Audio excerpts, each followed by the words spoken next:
Patrimoine et culture du judaïsme, une émission présentée par Emmanuel Attias. Chers auditeurs, bonjour. Patrimoine et culture du judaïsme est heureux de vous retrouver aujourd'hui pour une nouvelle rencontre littéraire. À l'occasion du centenaire de la mort de l'auteur tchèque de langue allemande Franz Kafka, nous recevons aujourd'hui Léa Weinstein. Bonjour Léa, vous êtes avec nous ? Oui, je suis là. Bonjour Emmanuel. Alors Léa, on va vous présenter un petit peu pour nos auditeurs. Vous êtes philosophe de formation et documentariste de profession. Il y a quelques années, vous avez soutenu une thèse sur Franz Kafka, un auteur du XXe siècle aujourd'hui devenu incontournable. Cet écrivain est notamment connu pour ses romans La Métamorphose, Le Procès ou encore Le Château, certains écrits à titre posthume, ou publiés plutôt à titre posthume, nous en reparlerons. Et en 2019, vous avez publié, aux éditions Grasset, votre premier essai, Isaac, une œuvre très intime où vous questionnez le judaïsme à travers la figure d'un aïeul occulté, dont le parcours de vie vous a plongé dans votre passé familial et contraint à une première introspection religieuse. Vous revenez cette année avec un second texte, celui-ci édité chez Flammarion. Dans J'irai chercher Kafka, vous prenez les traits d'une enquêtrice et poursuivez votre quête identitaire. Alors pourriez-vous, Léa, pour commencer, nous expliquer ce qui vous fascine chez Kafka et nous dire en quoi cet auteur parle à votre moi intérieur? Alors, en quoi est-ce que Kafka me fascine? Je pense que je suis loin d'être la seule et qu'il y a quelque chose qui nous relie tous ensemble. D'ailleurs, la communauté des lecteurs et des lectrices de Kafka, on pourrait dire. Je pense que la première chose qui est fascinante, c'est l'individu, c'est la biographie, c'est-à-dire c'est cet homme qui meurt jeune, puisqu'il meurt à l'âge de 40 ans, à l'aube de ses 41 ans, donc qui a une vie assez courte, qui a une vie apparemment assez pauvre, on pourrait dire, enfin où il se passe pas grand-chose, il n'a pas d'enfant, il va échouer plusieurs fois à se marier, il va publier de son vivant, vous l'avez dit, extrêmement peu de textes, alors que la littérature est sa raison d'être et qu'il écrit énormément, mais pourtant, voilà, peu de choses vont être publiées de son vivant, ça va être compliqué. Et puis, il meurt de la tuberculose en laissant des textes non publiés qui sont absolument fascinants et surtout auxquels on a accès, nous, aujourd'hui, d'une façon très particulière, puisque il laisse à sa mort ce célèbre testament à l'adresse de son ami Max Brod, dans lequel il lui demande de tout détruire. Alors donc, justement, la fascination, elle commence là. C'est qu'on est face à une œuvre un peu interdite. c'est ça, on est face à une œuvre, je dirais, d'un auteur presque maudit. Comme vous dites, il a grandi de manière assez pauvre. On découvre dans Lettres au père, qui a été publié en 1952, qu'il avait une relation assez difficile avec sa famille, enfin, ou avec certains membres de sa famille. Je pense qu'on peut préciser, et vous en parlez dans votre livre, dans J'irai chercher Kafka, que je présente ici aux auditeurs, dans cette enquête littéraire, vous nous rappelez le sort tragique de ses sœurs, notamment, qui terminent dans les camps de la mort. Lui-même qui est mort très jeune, une relation difficile, donc il est dans un milieu, est-ce que vous le qualifieriez de modeste ou de petite bourgeoisie? Oui, alors c'est plutôt la petite bourgeoisie de Prague. En fait, il est un peu à cheval dans les générations qui entourent sa naissance, dans sa famille. Il est un peu à cheval entre plusieurs milieux parce que le père de Franz, donc celui à qui il écrit cette lettre qu'il n'aura jamais envoyée d'ailleurs, mais le père de Franz est celui qui a changé de milieu social, puisque il était dans un milieu plutôt modeste et très religieux et rural aussi. Donc ça c'est important puisque c'est un rapport aussi à la religion, à la pratique religieuse extrêmement différent, et le père va s'extraire de ça pour aller vers la ville, donc vers la grande ville que Prague est à l'époque, et il va devenir lui plutôt commerçant. Il va réussir en fait, il va avoir plusieurs affaires qui marchent bien, donc il va être dans cet idéal plutôt bien réalisé d'ascension sociale, et il va élever ses enfants là-dedans.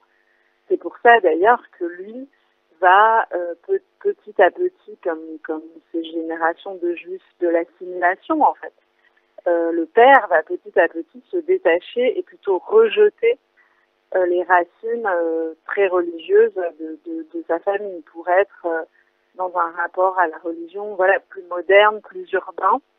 On va en parler, hein, de ce rapport assez conflictuel que Kafka entretient avec le judaïsme familial, un rapport assez étrange. Vous citez notamment ce désir de rejeter le judaïsme, de l'enfermer dans un tiroir, hein, dans une lettre qu'il écrit à une femme qu'il convoite, hein. Il lui parle de gazer les juifs, de les enfermer dans un tiroir, enfin un vocabulaire qui paraît très étrange et qui est quand même très antérieur, heureusement, à la Seconde Guerre mondiale.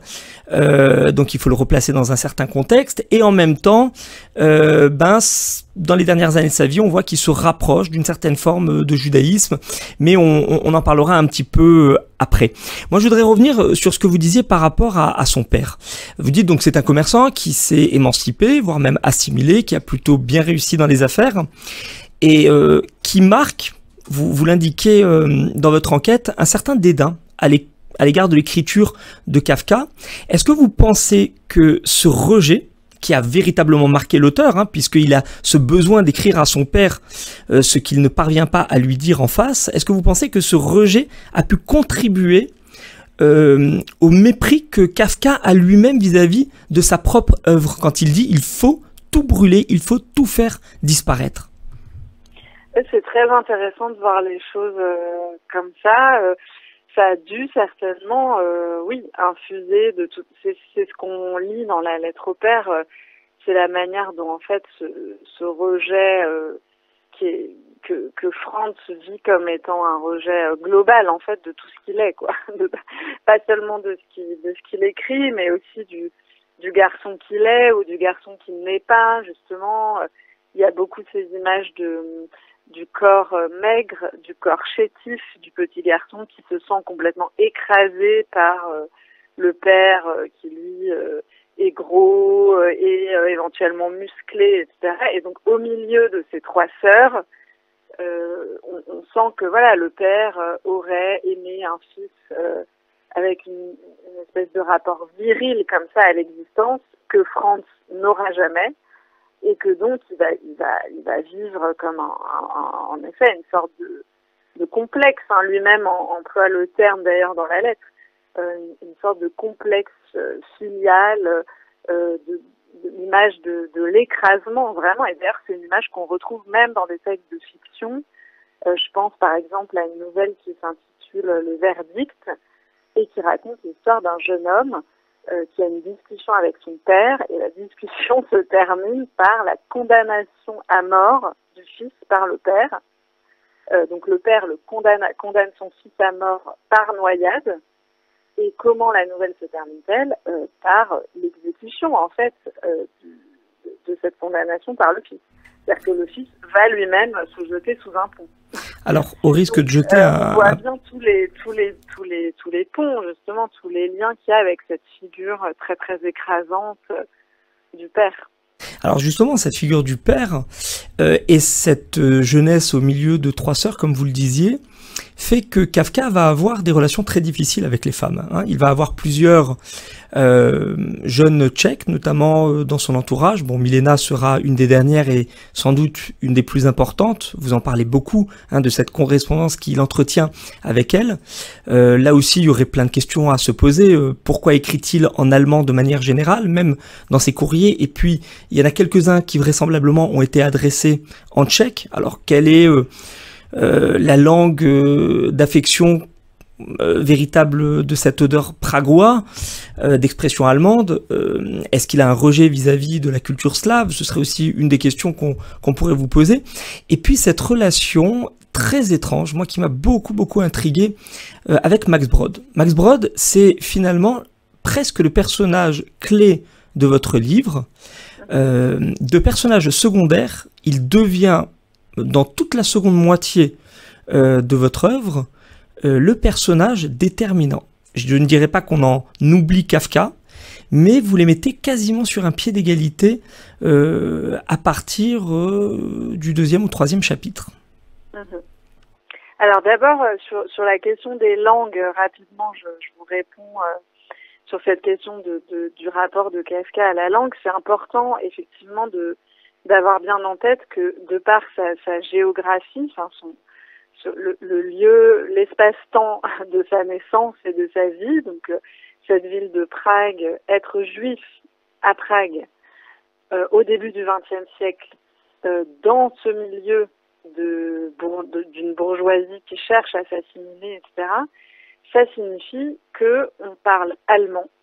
On parle allemand parce que c'est bien de parler allemand, c'est bien vu, parce que la bourgeoisie, l'élite, doit parler allemand. Voilà, l'élite est du côté germanophone, si vous voulez. Mais ce sont des minorités qui vivent ensemble, mais qui sont quand même dans une certaine conflictualité, surtout à mesure que Kafka grandit, il va y avoir des tensions, le printemps des peuples, le nationalisme tchèque, etc. Donc en effet, il parle aussi le tchèque, il le comprend en tous les cas, même s'il ne le parle pas à la maison. Oui, bien sûr. Il est dans cet entre-deux langues, et on pourrait aussi parler du yiddish, même avant de parler de l'hébreu qu'il va apprendre à la fin de sa vie. Il y a aussi le yiddish qui est parlé par certaines communautés juives. Alors, eux, chez eux, à la maison, on parle pas yiddish parce que on est dans ce rejet des origines, donc on parle allemand. Mais Kafka le comprend, évidemment, et il va notamment se passionner pour le théâtre yiddish, et il va assister à plein de représentations à Prague de troupes de théâtre yiddish avec beaucoup de bonheur. Il y a un très beau texte de Kafka d'ailleurs qui s'appelle le Discours sur la langue yiddish, que j'encourage les auditeurs à lire, parce que c'est pas un texte très connu de Kafka, mais c'est un très beau texte sur le yiddish. Donc voilà, ça c'est important pour comprendre qu'il n'a pas vraiment de langue à lui, en fait. Il n'a pas de langue maternelle. Il est entre toutes ces communautés et entre toutes ces langues, et c'est très important, y compris pour la suite de l'histoire d'ailleurs, pour savoir à qui il appartient ou quelle est son identité profonde d'écrivain. Oui, évidemment, parce que on voit que à partir des années 60, il y a une forme de tiraillement politique, symbolique, géopolitique entre plusieurs pays qui s'arrachent la paternité de cet auteur. Vous y consacrez une grande partie de votre enquête littéraire justement à ces procès, dits procès Kafka, qui ont été menés dans un contexte d'héritage un peu flou, où l'auteur est reconnu comme le reflet de l'esprit des lettres germaniques par une Allemagne, dites-vous, qui essaye de se racheter une conscience après l'extermination des Juifs en Europe centrale. Et en même temps, il y a Israël, l'État hébreu, qui cherche à se construire et qui voit comme une nécessité de rassembler l'âme littéraire et artistique du peuple juif. Alors vous évoquez le rachat des tableaux de Chagall, le Mossad qui est chargé d'aller récupérer les fresques de Bruno Schulz, les textes de Martin Buber, et tout cela est rassemblé donc à Jérusalem, le cœur donc de la cité représentant le peuple juif qui se retrouve et qui est réunifié. Et là, au milieu, intervient la question Kafka. À qui appartient son œuvre? À qui appartient sa langue? Et finalement, est-ce que les manuscrits qui ont échappé à la préservation et qui ont été sauvegardés grâce à Max Brod et ensuite à sa compagne puis sa belle-fille, est-ce que ces manuscrits sont voués à terminer en Israël? Ou est-ce que, au contraire, ils doivent rester dans l'espace germanique, comme le souhaiteraient les Allemands? Oui, alors voilà, vous avez très bien mis en avant les enjeux. J'en reviens à votre question précédente sur Max Brod, parce que en effet, c'est le personnage central de toute cette histoire-là, de ce qui s'est passé après la mort de Kafka, de sa vie posthume, on pourrait dire, de la vie posthume de son œuvre. Parce que voilà, Max Brod, qui trouve ce testament, décide immédiatement de ne pas le faire, c'est-à-dire de ne pas détruire l'œuvre de Kafka, mais au contraire, il va en fait consacrer toute sa vie à façonner cette œuvre vraiment comme un architecte façonne un bâtiment ou un monument, on pourrait dire plutôt. C'est-à-dire qu'il va vraiment penser l'œuvre de Kafka pour pouvoir la passer. Donc tout ça est très réfléchi. Il va d'ailleurs décider de publier les testaments, ce qui en soi est une décision très forte, parce qu'il aurait pu dire je publie les romans, donc je commence par publier le procès, le château, la conduite, ce qu'il va faire d'ailleurs. Mais voilà, il prend, petit clin d'œil, il prend la décision de publier aussi le testament, de publier aussi la lettre au père, et donc de construire le mythe Kafka aussi, en même temps que le romancier, si vous voulez. Et donc ça, on est tout à Prague, on est dans les années 30, et sauf que en 1939, en mars 1939, Prague est envahie par les nazis.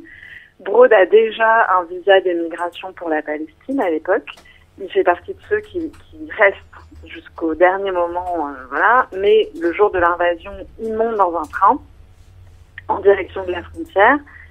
Et là, il emporte dans sa valise les manuscrits de Kafka, qui donc vont faire cette traversée vers la Palestine et qui vont devenir le centre de la vie de Max Brod, qui va continuer de les publier et qui les a sauvés une seconde fois, d'une certaine façon, à ce moment-là.